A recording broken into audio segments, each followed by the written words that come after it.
मूलांक 7 यानी केतु का अंक। केतु कहीं ना कहीं अधूरेपन को लिए है, पर इस वर्ष जब 2026 में सूर्य का साथ मिलेगा तो निश्चित तौर पर ये एक पूर्णता का भाव देगा अंक 7 वालों को। अंक 7 वालों को एकला चलो की आदत है, अकेले ही वो समर्थ होते हैं अपने कार्यों को करने पे।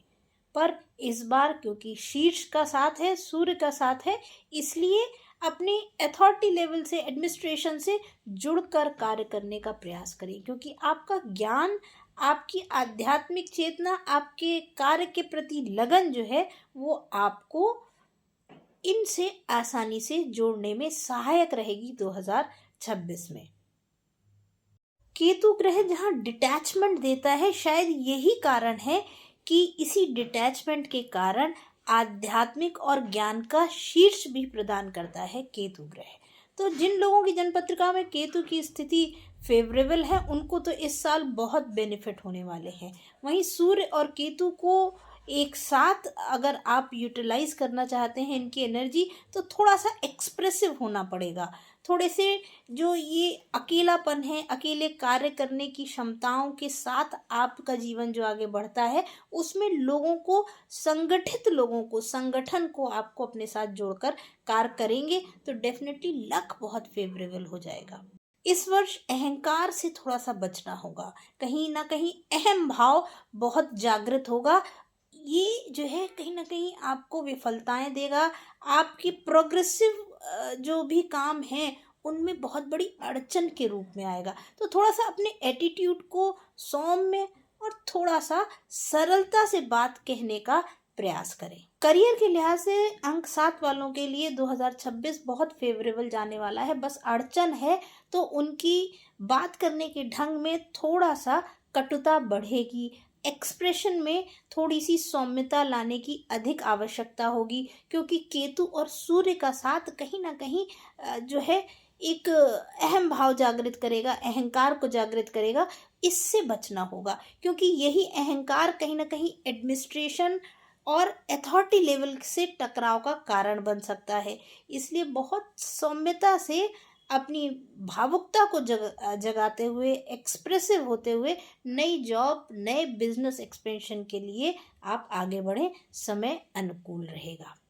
वहीं रिसर्च करते हुए, किसी चीज़ की खोजबीन करते हुए एक्सपेंशन करेंगे, बिजनेस में आगे बढ़ेंगे, तो केतु की जो ट्रेड्स हैं उनको फॉलो करेंगे आप, और जब उनके ट्रेड्स फॉलो होंगे तो डेफिनेटली पॉजिटिव रिजल्ट भी केतु देगा। केतु रिसर्च का कारक है, ज्ञान का कारक है। तो कोई भी एक्सपेंशन आप करने जा रहे हैं, चाहे वो आप अपनी जॉब, थोड़ा सा रिसर्च वर्क इंक्लूड कर लीजिए, थोड़ी सा उसके बारे में जानकारी कर लीजिए, तो आप ग्रह को सेटिस्फाइड कर लेंगे।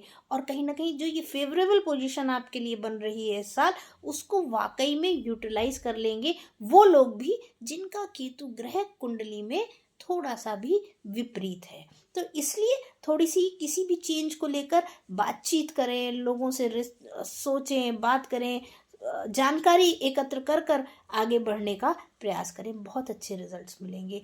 फॉरेन ट्रेड्स की बात कर ले, हेरिटेज की बात कर ले, तो इन कामों में भी आपको सफलता मिलेगी। कहीं ना कहीं संपत्ति के लिए अगर आप प्रयासरत हैं तो ये वर्ष संपत्ति के लिए भी अनुकूलता देगा। बस थोड़ा सा भावुकता में कमी आएगी तो रिश्तों में अनबन हो सकती है। नए रिश्ते से जो जुड़ाव है आपका, या आप जुड़ना चाहते हैं, तो उसमें कहीं ना कहीं अनबन आपको देखने को मिल सकती है। तो केतु वाले तो कहीं ना कहीं ज्ञान के कारक हैं। अपनी ज्ञान को सौम्यता के आधार पर आगे ले जाएं तो डेफिनेटली रिजल्ट्स अच्छे मिलेंगे।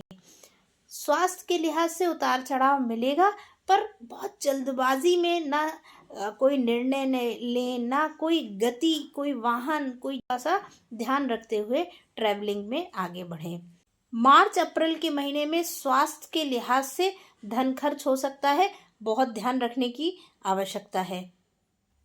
जुलाई, अगस्त और सितंबर ये महीने कॉन्फ्लिक्ट के महीने हैं। डेफिनेटली आप कहीं ना कहीं से आप विरोध जो है वो जीवन में लेकर आएंगे, कार्य क्षेत्र को लेकर विशेष रूप से। तो इस समय विरोधियों और किसी भी तरह की जो है अनबन से बचना चाहिए अंक 7 वालों को। अक्टूबर नवंबर का महीना जो है बदलाव के लिए अनुकूल है, पर इस समय भी विरोधियों के चलते थोड़ा सा अपयश अर्जित कर सकते हैं आप। तो बहुत ध्यान से इस समय को निकालें। डेफिनेटली ये साल जो है उन्नति और प्रगति का है, और